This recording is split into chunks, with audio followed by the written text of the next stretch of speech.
이번 시간에 우리 기능 점수 모형에 대해서 같이 한번 살펴보도록 하겠습니다. 자, 우리 기능 점수 모형이요. 기능 점수 모형이라는 거는 뭘 생각하면 되냐? 우리가 이제 학교에서 이제 우리가 중간고사다, 기말고사에서 시험을 보죠. 그리고 나중에 이제 내신 점수를 이제 매길 때 그런 중간고사, 기말고사 그런 것만 가지고 우리가 이제 내신 성적이 이제 매겨지는 게 아니죠. 우리 뭐 학교 다닐 때 태도 점수다, 아니면 중간고사다, 기말고사다, 수행평가다, 출석이다. 그런 여러 가지 이제 항목에 대해서 이제 전부 다 이제 가중치를 이제 정해놓고 그 가중치에 따라서 이제 계산을 한 다음에 내신 성적이 이제 계산이 된다고요. 그런 것처럼 이 기능 점수라는 거는 이제 소프트웨어를 이제 구성하고 있는 각각의 여러 가지 기능들이 있겠죠. 그런 기능들마다 이제 점수를 전부 다 이제 매겨놓고 그 점수를 가지고 이제 비용을 산정하는 그런 기법을 우리가 기능 점수 모형 그렇게 이제 부르는 거예요. 우리가 이제 비용 산정하는 기법에 보게 되면 이제 LOC 측정 기법이 있죠. 그 LOC 측정 기법 같은 경우에는 예를 들어서 어떤 고객이 있어요. 그 고객이 나한테 이제 소프트웨어를 이제 개발해 달라고 이제 요청을 했습니다. 그러면 그 사용자가 그 요구한 그 사항을 가지고 우리가 이제 프로그램을 이제 개발했을 때 그때 이제 소스 코드가 이제 몇 줄이 나오냐, 그 라인 수에 따라서 우리가 비용을 산정하는 그런 기법을 우리가 이제 LOC 측정 그렇게 이제 불렀습니다. 해서 사용자가 이제 요구한 대로 이제 한번 생각을 해보고 그때 이제 라인 수가 이제 몇 줄이 나올지 그걸 이제 계산해 보니까 대략 한 3만 라인 정도가 이제 개발이 될 것 같아요. 그러면 그 3만 라인을 가지고 우리가 이제 비용을 산정하겠죠. 근데 그거를 사용자 입장에 생각해 보세요. 사용자가 이제 요구한 그런 기능들을 전부 다 이제 구현을 해서 프로그램을 이제 만들게 되면 3만 라인 정도가 이제 나온대요. 그러면 그 3만 라인이 나오는 거를 우리 고객이 납득이 가겠냐고요. 고객은 그런 내용들을 전혀 모르기 때문에 그런 줄수를 가지고 비용을 이제 산정하게 되면 고객 입장에서는 그걸 이제 알아들을 수가 없잖아요.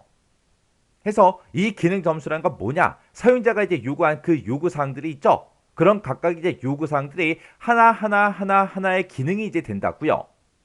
해서 우리가 일반적으로 이제 프로그램을 이제 개발하게 되면 뭐 데이터를 이제 뭐 입력하는 그런 기능도 있을 거고요. 그리고 출력하는 그런 기능도 있을 거고, 그리고 뭔가 이제 데이터를 처리해야 되는 그런 이제 처리하는 부분도 있겠죠.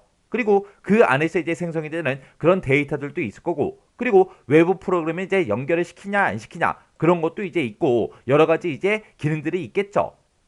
그때 이런 여러 가지 이제 기능들을 요구를 했을 때 이런 기능들마다 그냥 단순한 그런 기능을 요구하는 건지, 아니면 다른 프로그램들처럼 일반적인 그런 기능을 이제 요구하는 건지, 아니면 최근에 나온 그런 기능들 있죠. 그런 이제 복잡한 기능들을 요구하는 건지, 그런 것들에 따라서 전부 다 이제 가중치, 점수를 전부 다 이제 매겨 놓습니다. 그리고 나서 이제 고객이랑 계속해서 이제 소통을 하면서 입력 기능이 이제 어떤 거 요구하냐, 출력 기능이 이제 어떤 거 요구하냐, 출력 기능에 또 어떤 게 있었으면 좋겠냐, 그렇게 이제 여러 가지를 물어보면서 그렇게 이제 소통을 해요. 소통을 하면서 하나의 기능들마다 싹 다 이제 점수를 다 매깁니다. 그리고 그 점수를 가지고 이제 비용을 산정하는 그런 기법을 우리가 기능 점수 모형 그렇게 이제 부르는 거예요. 그러면 고객 입장에서 좀 더 쉽게 그 비용이 어떻게 산출이 됐는지 알 수가 있으니까 금방금방 이제 납득을 할 수가 있겠죠. 그런 방식을 보고 우리가 이제 기능 점수 모형 그렇게 이제 부르는 겁니다. 근데 이 기능 점수 모형에서 비용을 산정하는 그 요인에는 여러 가지가 있는데 그거부터 좀 보자고요. 해서 우리 비용 산정 요인에는 지금처럼 자료 입력이다, 그리고 정보 출력이다, 명령어다, 그리고 데이터 파일이다, 그리고 필요한 외부 루틴과의 이제 인터페이스다 해서 이렇게 이제 총 5가지가 있습니다. 이런 각각의 이제 기능들마다 각각 이제 가중치를 매기는 거예요. 그때 그런 사용자가 이제 요구한 그런 기능이 단순한지, 아니면 보통 일반적인 건지, 아니면 복잡한 그런 건지, 거기에 따라서 이렇게 이제 가중치를 전부 다 이제 매겨놓고 이제 사용자랑 이제 소통을 하면서 이제 각각 이제 가중치별로 전부 다 이제 체크를 합니다. 체크를 해서 그 가중치를 싹 다 이제 다 더해서 우리가 총 기능 점수를 이제 산출을 해요.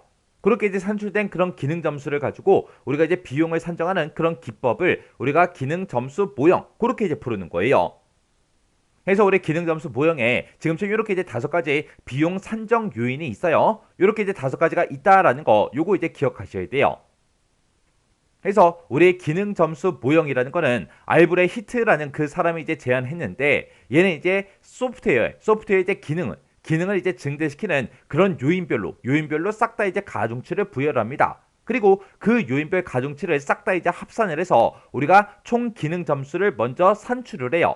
산출한 다음에 그때 이제 산출된 그 총 기능 점수랑 영향도를 이제 이용을 해서 기능 점수를 이제 우리가 구해요. 구한 다음에 이걸 이용해서 이제 비용을 산정하는 그런 기법을 우리가 기능 점수 모형 그렇게 이제 부르는 거예요.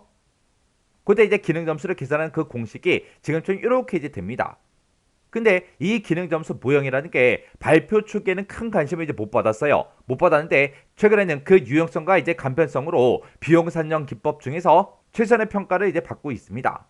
이런 게 이제 우리 기능 점수 모형이요.